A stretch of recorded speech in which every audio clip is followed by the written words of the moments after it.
What's up, folks? Brandon Quick here at the AGF Jackson BJJ Championships. So this is my man Michael LaBorde. What's up, everybody? He helped me run the first AGF Puerto Rico. Shout out. Hey.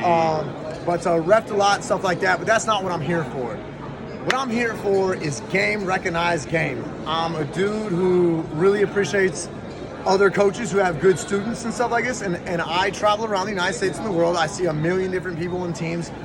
But I have seen a lot of his purple belts, or win a lot, I should say, right? I've seen his purple belts win a lot, and I know what he's working on because I can see what he's calling out to the students and stuff. But let's just talk about it, man, because you got some really good purple belts. Thank you. I appreciate that. I don't. Have we even actually shared the mat together, you and me? No. But we talked a lot of game. Yeah. But a lot of open mats, but we never were on the opposite sides and never got to roll.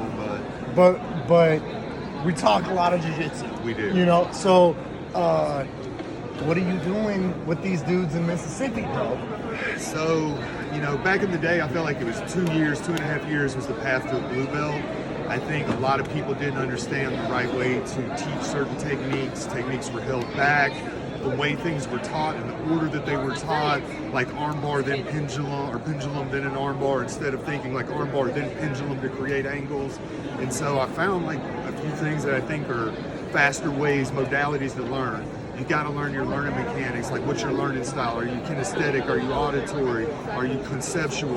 What type of learning instructor is your teacher, your professor? Is he only talking? Is he running his mouth for 30 minutes? So we try to identify each person's learning style, and I try to reach them individually. And these guys are so good and athletic and smart that if you give them the food and break it up small enough, they can exceed so much faster than when we started 10 or 12 years ago. And we're seeing that with Daisy Fresh and Donaher and all these guys that are coming out 17, the Ruatellas, Polabate. These guys are 17, 18, drilling. And they're some of the best guys in the world right now. So yeah, so that's an interesting way you also touched on how people learn and how your professor teaches and learns and that kind of. So that's an interesting subject. So I wanted to pick your brain. So that's interesting, man. And guys, got to check him out. JD Harrell, JD Harrell, Christian Moore. I featured him on some heel hooks, on some highlights and stuff. I'm gonna feature him on this event as well. And Lawson Brines, Army kid. Shout out to the Army guys. I'm a combat veteran. Those are definitely three that I see. They also ref for me, so they're high-level competitors, but they ref. And I always brag on my Mississippi boys. I love the United States. I love all my workers. They're the hardest workers. They make great students of the game and referees and ring coordinators, everything. So super cool there. But then also, you guys are soul fighters. You do some cross training, and I also know you through Anthony Mitchell.